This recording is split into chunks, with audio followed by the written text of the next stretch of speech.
In the age of a growing urban-rural divide, the availability of far-reaching rural programming is more critical than ever. RFD-TV's Sarah Mock sits down with an Alabama lawmaker looking to protect the rural stake in TV programming.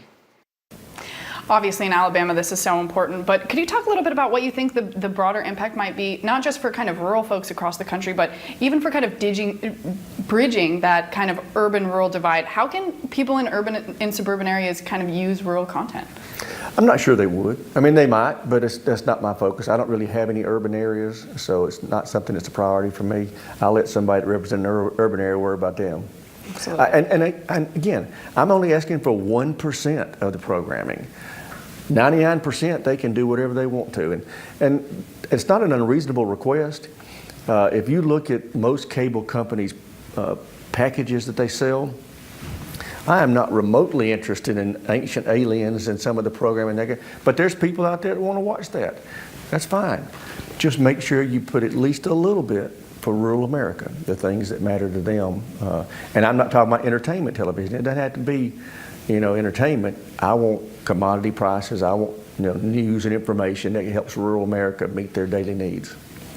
I wonder if you could speak a little bit as well. We've seen thousands of comments go into the FCC kind of asking for this, and people in rural places really making their voices heard. Could you talk a little bit about how the FCC has kind of dealt with this, and whether you think that they're a good partner in kind of moving this forward? I don't think they will fool with it, frankly. I hate to say that, but I just think that's true, which is all the more reason why it's important for people to comment and show that there is a constituency out there for this, that people do care about it, and FCC, you can't ignore us. Absolutely.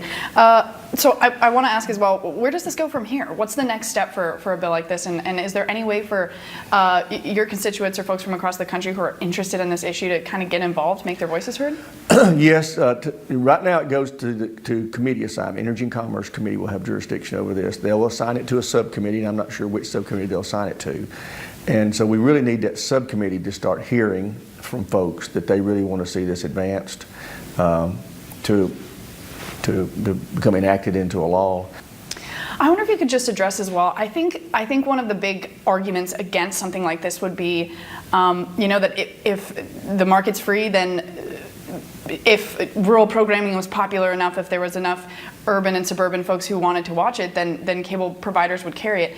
Can you kind of just address that argument? Well, that's the whole point. This programming has been profitable. It's very low cost to produce, and so it's, for the cable companies, this, just looking at the business model, there's no reason to get rid of this. They just don't want to fool with it. Again, they have decided that they are an urban industry, and they're just not concerned about suburban America. But this is not a business case. The fact is that this programming is very inexpensive, and they can make money off of it. They just don't want to fool with it, and that's my opinion. Representative Rodgers introduced the Agricultural News and Rural Television Content Protection Act of 2019 to a committee in the House of Representatives. And tonight on Rural America Live, we will sit down with RFD-TV founder and president Patrick Gotch to talk about what this bill means for you and how you can help.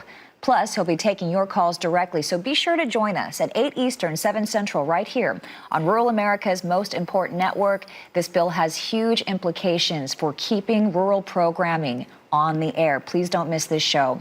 And stay with